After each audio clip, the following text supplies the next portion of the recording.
Welcome to Towards 2015, the program to broaden your business perspective in a big market which consists of over 600 million consumers, which is the ASEAN market.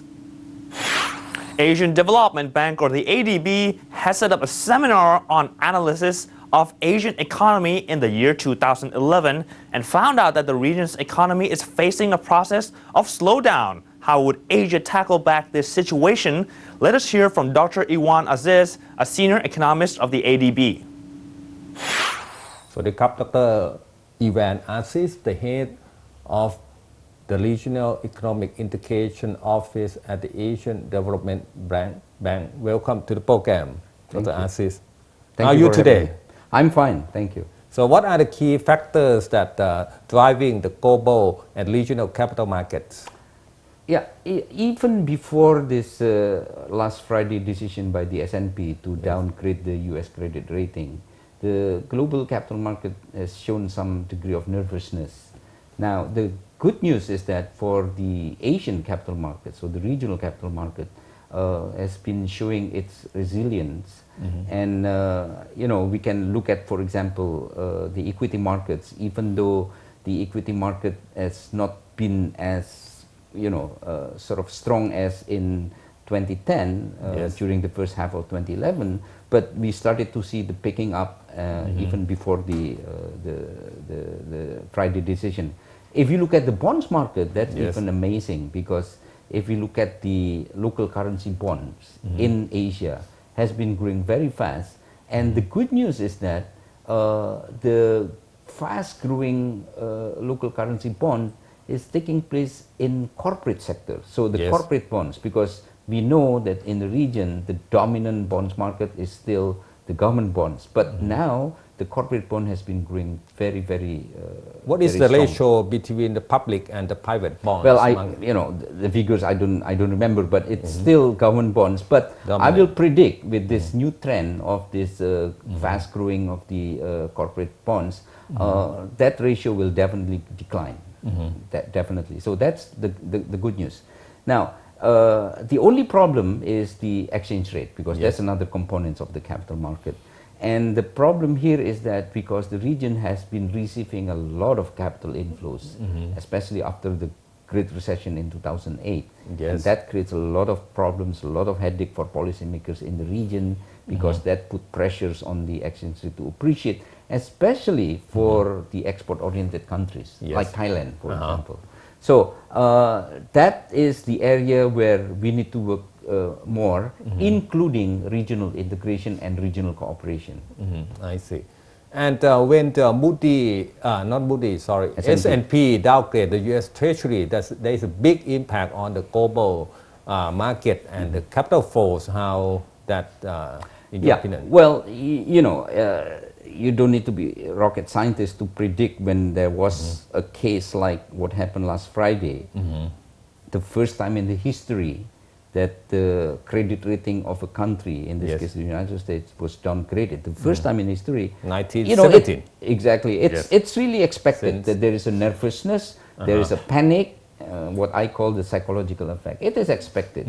But as the dust settles, I predict that Asia will continue to be an attractive destination for the capitals coming in. What's your rationale? Why? Okay, number one is the economic fundamentals. The region economic fundamentals has been very, very strong. Okay, of course, everything you have to look at relative to the rest of the world. Definitely Asia macroeconomic fundamental is good. Number two, Asia market offered a greater return and also greater depth now in the market. As I indicated earlier, the corporate bonds has been growing very deeper market. Deeper market as well.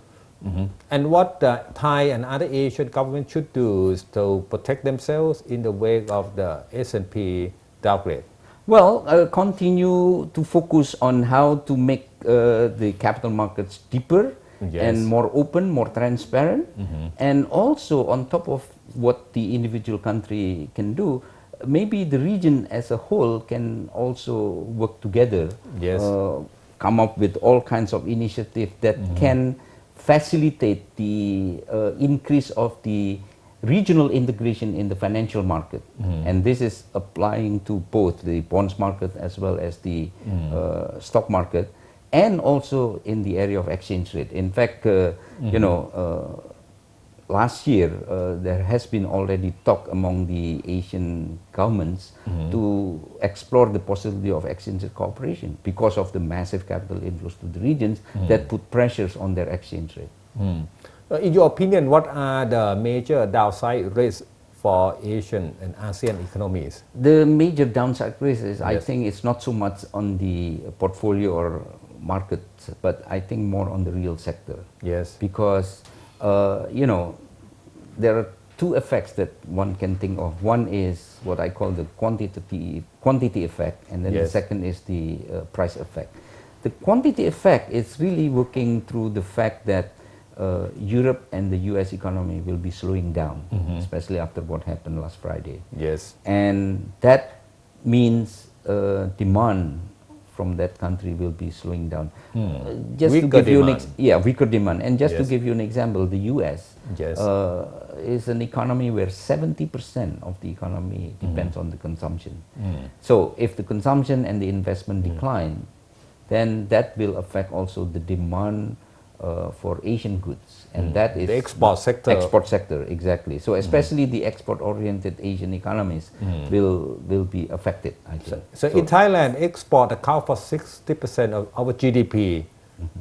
Yeah, There will be that- big impact as a result of that. Exactly. Well, one way, okay, this is all in the context, if you look at the context of the global imbalance, Yes.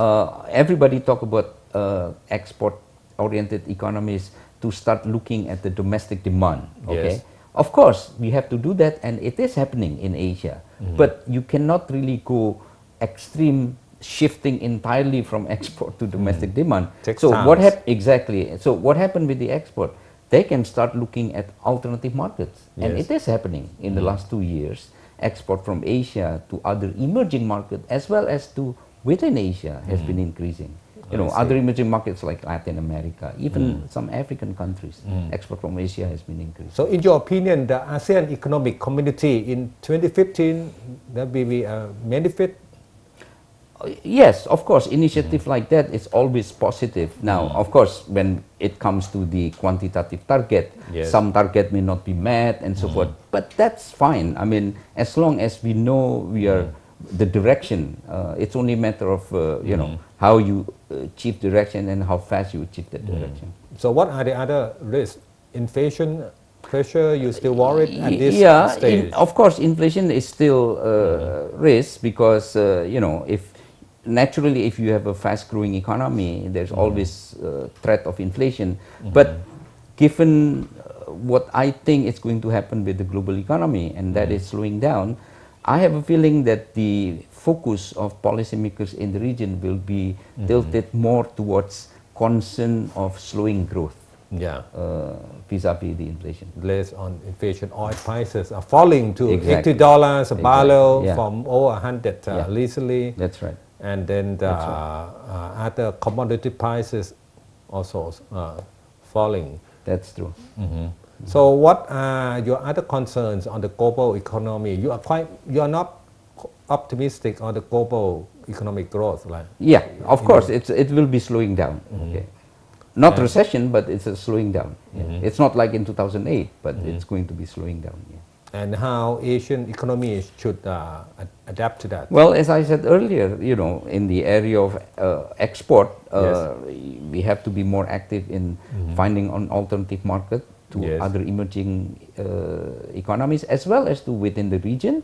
And of course, the domestic demand has to be sort of fostered further, which is already happening, but we need just to do it more, okay? And within Asia, there's some diversity. Yes. For ASEAN, for Yes. example, we need more investment, but for China, we need more consumption. So, but both of them are really domestic demand, basically. And this is the reason why I hope policymakers in the regions sort of provide the policy environment that can facilitate this, including monetary policy and fiscal policy.